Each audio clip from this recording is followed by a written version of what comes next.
Hello बच्चों, आप सभी को नमस्कार। मैं राजन सिंह चौहान चौहान एकेडमी खंडवा से आप सभी का स्वागत करता हूं। बच्चों, चौहान एकेडमी खंडवा पे आज हम जो हमारी प्रश्न बैंक आई हुई है, इस प्रश्न बैंक को सॉल्व करने वाले हैं। बच्चों, लोक शिक्षण संचालनालय के द्वारा या राष्ट्रीय माध्यमिक शिक्षा अभियान के द्वारा विमर्श पोर्टल के ऊपर 9 to 12 क्वेश्चन बैंक अपलोड किया गया है।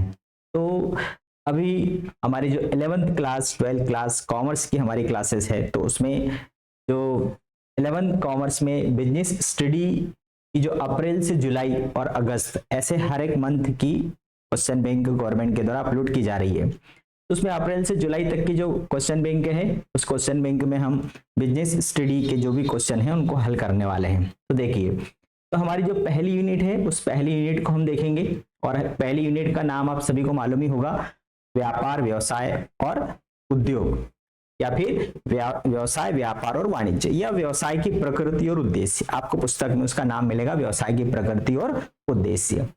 अब यहाँ पर सबसे पहला यदि हम क्वेश्चन देखें, सही विकल्प दिया गया है, जोखिम का प्रतिफल होता है। तो जोखिम रिस्क, और रिस्क कौन लेता है? व्यवसाय में रिस्क व्यापारी के द्वारा रिस्क ली जाती है, और उस रिस्क का जो प्रतिफल उसको क्या मिलता है, उसका जो फायदा है उसको क्या होता है? तो वो होता है लाभ। ठीक है, क्योंकि व्यवसाय को प्रारंभ करने के लिए तो पूंजी लगाई जाती है, काम करने पर मजदूरी मिलती है और ऋण देने पर ब्याज मिलता है, लेकिन व्यवसाय में पैसा लगाने पर क्या मिलता है? लाभ मिलता है। आचार संहिता, अब आप लोगों को मालूम होना चाहिए कि आचार संहिता का संबंध किससे है? पेशे से होता है। तो आचार संहिता में सम्मिलित नहीं किया जाता है। किसको सम्मिलित नहीं किया जाता है? तो नियम। आचार संहिता का मतलब ही होता है कि नियम, कानून। ठीक है, तो नियम ये उसके अंदर शामिल होता है। सत्यनिष्ठा, भाई आचार संहिता नियम आ गया, उसमें कुछ बातें आएगी, मतलब नैतिकता भी आएगी, तो सत्यनिष्ठा भी उसके अंतर्गत शामिल है। फिर नैतिकता भी उसके अंतर्गत शामिल है। तो फिर यहाँ क्या पूछा है कि उसके अंतर्गत सम्मिलित नहीं है। क्या सम्मिलित नहीं है? तो बेईमानी उसके अंतर्गत नहीं आती है। ठीक है, फिर है सबसे व्यापक क्षेत्र किसका है? व्यापार का है, वाणिज्य का है, उद्योग का है, व्यवसाय का है। तो हम सभी ने इसको पढ़ा हुआ है। तो सबसे व्यापक क्षेत्र, बड़ा क्षेत्र किसका है? तो आप लोगों ने एक फ्लो चार्ट देखा होगा, मैंने जब पढ़ाया था, तो उसमें आप लोगों ने देखा होगा कि जो व्यवसाय है, सभी जितने भी ये व्यापार है, वाणिज्य है, उद्योग है, ये सब किसके हिस्से हैं? भाई देखो, वस्तु का उत्पादन करने का काम है उद्योग का, और उस वस्तु को उपभोक्ता तक पहुंचाने का काम किसका है? वाणिज्य का। और वाणिज्य के दो भाग है, व्यापार और व्यापार के सहायक है। तो कुल मिला के जो पिक्चर है वो कहां से कहां चलती है कि जो व्यवसाय है, इस व्यवसाय के दो हिस्से हो गए, एक वाणिज्य और दूसरा उद्योग। मतलब एक लड़का इसका ये है और एक लड़का इसका ये है। और फिर वाणिज्य के फिर दो हिस्से हुए, एक व्यापार और व्यापार के सहायक। तो सबसे बड़ा क्षेत्र तो किसका हो गया? व्यवसाय का हो गया। ठीक है, तो सबसे व्यापक क्षेत्र किसका हो गया? व्यवसाय का हो गया। इसके बाद देखेंगे शिक्षक द्वारा अपने पुत्र को निःशुल्क मार्गदर्शन देना। भाई शिक्षक यदि स्कूल में पढ़ाएगा तो उसको तनख्वाह मिलेगी, तो उससे पैसा आएगा, ये आर्थिक क्रिया हो गई। लेकिन यदि वो अपने बच्चे को पढ़ाएगा तो अपने बच्चे को निःशुल्क, मतलब किसी प्रकार का कोई पैसा नहीं ले रहा है, तो ये कौन सी क्रिया हो जाएगी? अनार्थिक क्रिया हो जाएगी, गैर आर्थिक क्रिया हो जाएगी। मानसिक श्रम विशेषता है। भाई श्रम, एक भौतिक श्रम भी होता है और दूसरा मानसिक श्रम भी होता है, मतलब फिजिकली भी होता है कि हम कोई मजदूर पत्थर तोड़ रहा है, काम कर रहा है, कहीं पर मकान बन रहा है, वहां काम कर रहा है, तो वो शारीरिक श्रम हो गया, उससे भी उसको मजदूरी मिलती है, पारिश्रमिक मिलता है। और मानसिक श्रम, मानसिक श्रम मतलब हम जो बौद्धिक काम करते हैं। तो मानसिक श्रम किसकी विशेषता होती है? तो मानसिक श्रम व्यापार, उद्योग, कृषि या पेशा। तो जो पेशा है, प्रोफेशन है, जैसे डॉक्टर है, वकील है, इंजीनियर है, प्रोफेसर है, टीचर है, चार्टर्ड अकाउंटेंट है, ये सभी पेशेवर व्यक्ति होते हैं और ये सब बुद्धि से काम करते हैं, और बुद्धि का संबंध मानसिक श्रम से होता है। तो हमारा जो आंसर आ गया डी आ गया, पेशा। फिर इसके आगे हम चलेंगे, निम्न आर्थिक क्रिया नहीं है। भाई आर्थिक क्रिया का संबंध है पैसे से, और आर्थिक क्रिया नहीं है। तो भाई देखो, व्यवसाय का संबंध पैसे से होता है, फिर रोजगार का संबंध पैसे से होता है, पेशा इसका संबंध भी पैसे से होता है। लेकिन जो सामाजिक सेवा है, सामाजिक सेवा में किसी प्रकार का कोई आर्थिक लेन देन नहीं होता है, तो आर्थिक क्रिया नहीं है। तो आर्थिक क्रिया कौन सी नहीं है? सामाजिक सेवा। फिर आगे बढ़ेंगे हम, व्यापार तथा व्यापार की सहायक क्रियाओं को क्या कहते हैं? तो अभी मैंने बताया था कि व्यवसाय के दो भाग हैं, उद्योग और वाणिज्य। फिर वाणिज्य के दो भाग है, व्यापार और व्यापार के सहायक। तो हमारा जो आंसर आ जाएगा वो क्या आ जाएगा, वाणिज्य। वाणिज्य के दो भाग होते हैं, एक व्यापार और दूसरा व्यापार के सहायक। फिर है निम्न में से कौन सा तत्व जोखिम का मानवीय कारण नहीं है। भाई जोखिम मतलब रिस्क, तो मनुष्य के द्वारा कौन सी जोखिम उत्पन्न होती है, तो हमें यहां देखना पड़ेगा। और ये पूछ रहे हैं कि कौन सा कारण नहीं है, तो भाई लापरवाही इंसान के द्वारा होती है, तो ये मानवीय कारण हो गया। ठीक है, फिर है प्रदूषण भी मनुष्य के द्वारा होता है, ये भी मानवीय कारण हो गया। सट्टेबाजी भी मनुष्य के द्वारा होती है। हड़ताल का संबंध मनुष्य के संबंधित नहीं है, मानवीय कारण नहीं है। ये इसका संबंध कोई आर्थिक कारण हो सकता है, और भी जो उनके बीच में पूंजी और श्रम के बीच में जो संबंध है उस कारण से हड़ताल होती है।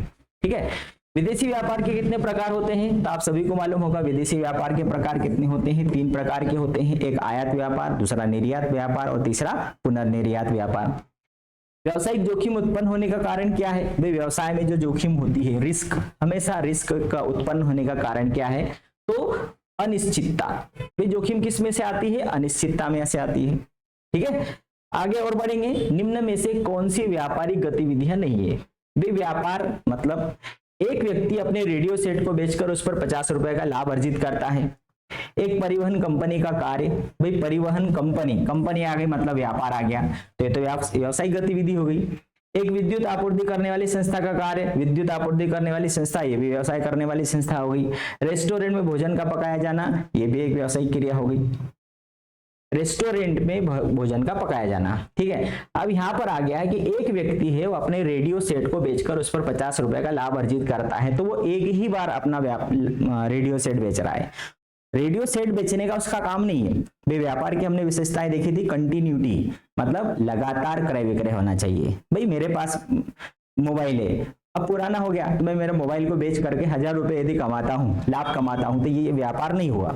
मैं कंटिन्यू यदि पुराने मोबाइल खरीद कर बेचने का काम करता हूं तो व्यापार हो जाएगा। लेकिन आज हमारे पास सबके पास पुराने मोबाइल हम बेच देते हैं और नया खरीद लेते हैं, तो ये व्यापार नहीं हुआ। तो इसलिए पहला जो है ये व्यावसायिक गतिविधि नहीं होगी। फिर निम्न में से द्वितीयक उद्योग में क्या शामिल है। देखो उद्योग 3 प्रकार के होते हैं, प्राथमिक, द्वितीयक और तृतीयक। प्राथमिक जो कि जमीन में से प्रकृति से सीधे प्राप्त करते हैं, फिर उसी सामान का उपयोग करके द्वितीयक उद्योग और भी वस्तुओं को बनाते हैं हमारे उपयोग के लिए, और जो तृतीयक उद्योग होते हैं वो इन द्वितीयक उद्योगों की मदद करते हैं, सेवा करते हैं। तो यहाँ पर जो द्वितीयक उद्योग में क्या क्या शामिल है, तो भाई बैंकिंग सेवाएं ये तृतीयक उद्योग है क्योंकि ये सहायक सेवाएं होती है।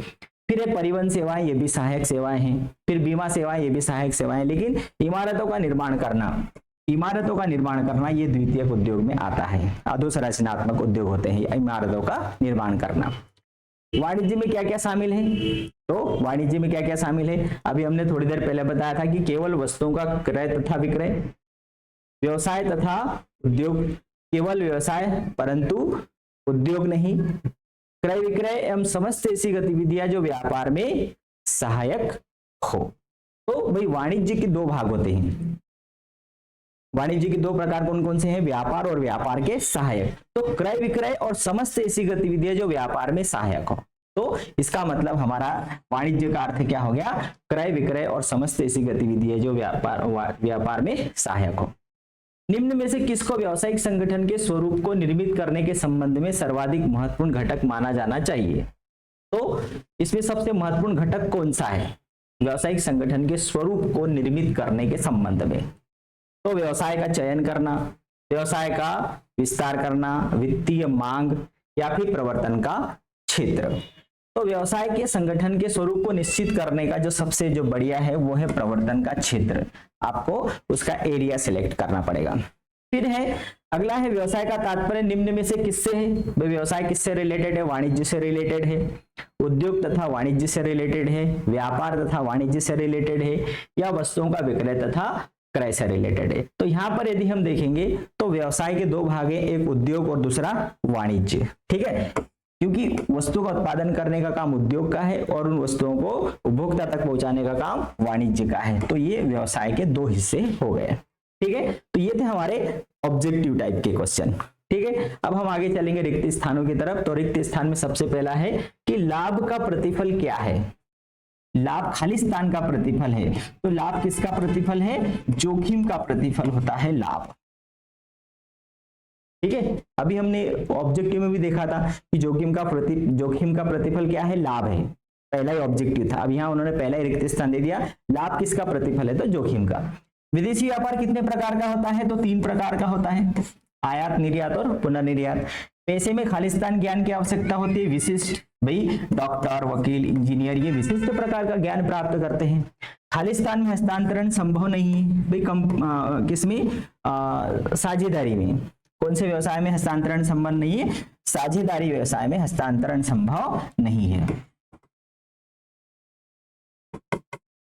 वाणिज्य उद्योग तथा व्यापार, वाणिज्य उद्योग तथा व्यापार व्यवसाय के क्या है? ये अंग है, या सॉरी व्यापार नहीं, पैसा। वाणिज्य उद्योग और पैसा ये 3 क्या है? व्यवसाय के अंग है। फिर है व्यवसाय एक कौन सी क्रिया है? आर्थिक क्रिया है। ये व्यवसाय से हम क्या कर रहे हैं? पैसा कमा रहे हैं, तो किस प्रकार की क्रिया हो गई? आर्थिक क्रिया हो गई। पैसे का मापदंड क्या है? तो पैसे का मापदंड खालिस्तान नहीं होता, तो पैसे का मापदंड लाभ नहीं होता भाई, क्योंकि पैसा प्रोफेशन ये किस लिए किया था? सेवा के लिए किया था, और सेवा का जो प्रतिफल होता है वो शुल्क होता है, लाभ नहीं होता है। वस्तु के बदले वस्तु का आदान प्रदान विनिमय कहा जाता है, एक्सचेंज बोलते हैं हमको, है ना। और वस्तुओं को सुरक्षित रखने के लिए किसका उपयोग किया जाता है? भंडार गृह। इसका उपयोग किया जाता है? भंडार गृह का उपयोग किया जाता है। जो वस्तुओं को सुरक्षित रखने के लिए गोडाउन का उपयोग किया जाता है, वेयर हाउस का उपयोग किया जाता है। रोजगार से कर्मचारियों को क्या मिलता है? पारिश्रमिक मिलता है। भाई व्यापारी रिस्क उठाता है तो उसको जोखिम का प्रतिफल लाभ होता है, पैसे का प्रतिफल सेवा होती है, लेकिन जो रोजगार है, रोजगार का प्रतिफल पारिश्रमिक होता है, वेतन होता है, मजदूरी होती है। ठीक है, अब हम सही जोड़ी पर चलेंगे, तो सही जोड़ी में सबसे पहली सही जोड़ी हमारे सामने है कि पारिश्रमिक। पारिश्रमिक मतलब वेतन हो गया, मजदूरी हो गई या कमीशन हो गया, तो पहला हो गया हमारा ये। फिर लाभ अर्जित करना, तो लाभ अर्जित करना व्यवसाय का आर्थिक उद्देश्य हो गया। तो व्यवसाय किस लिए किया जाता है? लाभ अर्जित करने के लिए। जोखिम का प्रतिफल हो गया, लाभ हो गया। फिर क्रय विक्रय व्यापार को कहा जाता है, और पेशा विशेष ज्ञान, विशिष्ट ज्ञान को प्रोफेशन बोलेंगे। फिर व्यापार के सहायक तत्व कौन कौन से हैं? तो व्यापार के सहायक इसमें सड़क, बांध आदि, वाणिज्य, प्रशिक्षण, शास्त्र, शिक्षक द्वारा कक्षा में शिक्षण। चलिए हम और देखते हैं। आर्थिक क्रिया, शिक्षक द्वारा कक्षा में शिक्षण, ठीक है, ये हो गया हमारा तीसरा आर्थिक क्रिया। फिर रचनात्मक उद्योग, क्रिएटिव कंस्ट्रक्टिव वर्क, तो रचनात्मक उद्योग हो गया दूसरा। फिर आर्थिक क्रिया तो हो गई तीसरा। फिर व्यावसायिक जोखिम, तो जोखिम कौन उठाता है? साहसी उठाता है, चौथा हो गया। और रोजगार तो, और वाणिज्य, ओके, रोजगार का संबंध हो गया प्रशिक्षण से, और व्यापार के सहायक, ये वाणिज्य के 2 हिस्से हैं। वाणिज्य के 2 भाग होते हैं, व्यापार और व्यापार के सहायक। तो सबसे पहला हो गया व्यापार के सहायक में वाणिज्य। रचनात्मक उद्योग सड़क, बांध आदि का निर्माण करना, मकान का बनाना, पुल बनाना, सड़क बनाना, ये सब रचनात्मक उद्योग होते हैं। आर्थिक क्रिया, शिक्षक द्वारा कक्षा में शिक्षण कराना, भाई शिक्षक यदि पढ़ा रहा है तो उसको उसके बदले कुछ न कुछ अर्निंग होती है, पैसा कमाता है, तो आर्थिक क्रिया हो गई। व्यावसायिक जोखिम कौन उठाता है? साहसी, जो साहसी होता है वही जोखिम उठाता है। तो ये हमारे हो गए सही जोड़ी हो गई। अगला क्वेश्चन हम देखेंगे, सत्य असत्य में आ जाएंगे। तो सबसे पहला सत्य असत्य में कि व्यवसाय में जोखिम का तत्व होता है, बिल्कुल राइट, 100% है, व्यवसाय जोखिम से भरा हुआ है। डाक संचार उद्योग तृतीयक उद्योग कहलाता है, ये भी सही है। बैंक, बीमा, यातायात, दूरसंचार, ये सभी तृतीयक उद्योग है, सेवा उद्योग कहलाते हैं। रोजगार में पूंजी की आवश्यकता होती है, गलत है, बेरोजगार में पूंजी की आवश्यकता नहीं होती है। वाणिज्य व्यापार का अभिन्न अंग है, वाणिज्य व्यापार का अभिन्न अंग नहीं है, व्यापार वाणिज्य का अभिन्न अंग है, इसलिए ये गलत हो गया, उल्टा बोल दिया उन्होंने।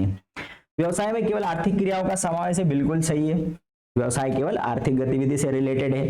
पैसे को हस्तांतरित करना संभव होता है, गलत है, आप आपके ज्ञान को किसी को ट्रांसफर नहीं कर सकते। मतलब जैसे डॉक्टर है, तो डॉक्टर की पढ़ाई की जाती है, वो अपने पैसे को किसी को दूसरे को हस्तांतरित नहीं कर सकता। आर्थिक क्रियाएं धन कमाने के लिए की जाती है, बिल्कुल राइट है। और लाभ व्यवसाय की कुशलता का माप नहीं होता। लाभ व्यवसाय का एकमात्र उद्देश्य है लाभ कमाना, उसकी कुशलता का माप ही है। जैसे कोई व्यापारी व्यापार कर रहा है और उसको अधिक लाभ हो रहा है तो हम बोलेंगे कि वो बहुत ही कुशल है, योग्य है। और यदि उसको लाभ नहीं हो रहा तो हम बोलेंगे कि वो योग्य नहीं है। और इसलिए ये सही है कि कौन सा, सॉरी, लाभ व्यवसाय की कुशलता का माप नहीं होता है, ये गलत हो गया। ठीक है। वस्तुओं के क्रय विक्रय को उद्योग कहते हैं, ये गलत है। वस्तुओं के क्रय विक्रय को व्यापार कहते हैं। वस्तुओं के क्रय विक्रय को उद्योग नहीं बोलते। उद्योग मतलब वस्तु का निर्माण करना। पैसे में आचार संहिता आवश्यक होती है, बिल्कुल राइट है, पैसे में आचार संहिता होती है। एक शब्द में यदि हम बोलेंगे व्यवसाय किस प्रकार की क्रिया है, तो व्यवसाय एक आर्थिक क्रिया है। किस प्रकार की क्रिया है? ये आर्थिक क्रिया है, पैसा कमाने वाली क्रिया है। इसके बाद मछली पकड़ना प्राथमिक उद्योग है, क्योंकि ये प्रकृति से प्राप्त की जा रही है, तो इसको हम प्राथमिक उद्योग में शामिल करेंगे। व्यवसाय से हानि की संभावना को क्या कहते हैं? जोखिम। क्या है ये? जोखिम है। और व्यवसाय में जोखिम उठाने वाले को क्या बोलते हैं? साहसी। जो जोखिम उठाएगा उसको हम क्या बोलेंगे? उसको साहसी कहा जाता है। जोखिम वहन करने के पुरस्कार को लाभ कहा जाता है। जो जोखिम वहन करता है उसको पुरस्कार लाभ है। किन कार्यों का मापदंड मुद्रा होता है? आर्थिक। और व्यवसाय की दोहरी संपत्ति कौन सी है? तो बौद्धिक संपदा। बौद्धिक संपदा। दोहरी संपत्ति कौन सी है? बौद्धिक संपदा को दोहरी संपत्ति कहते हैं, क्योंकि एक हमारे पास भी है और वो दूसरे का भी उपयोग कर रही है। अध्यापक को अपने बेटे को घर पे पढ़ाना किस प्रकार की क्रिया है? गैर आर्थिक क्रिया है। कौन सी क्रिया है? गैर आर्थिक क्रिया। ठीक है। तो ये थे हमारे पहले यूनिट के ऑब्जेक्टिव टाइप के क्वेश्चन, जो कि अभी आप लोगों को क्वार्टरली में भी, हाफ ईयरली में भी और आने वाले जो ईयरली एग्जाम है उसमें भी काम आने वाला है। इसके बाद के जो वीडियो में हम अगली यूनिट को देखेंगे। तब तक के लिए बाय बाय।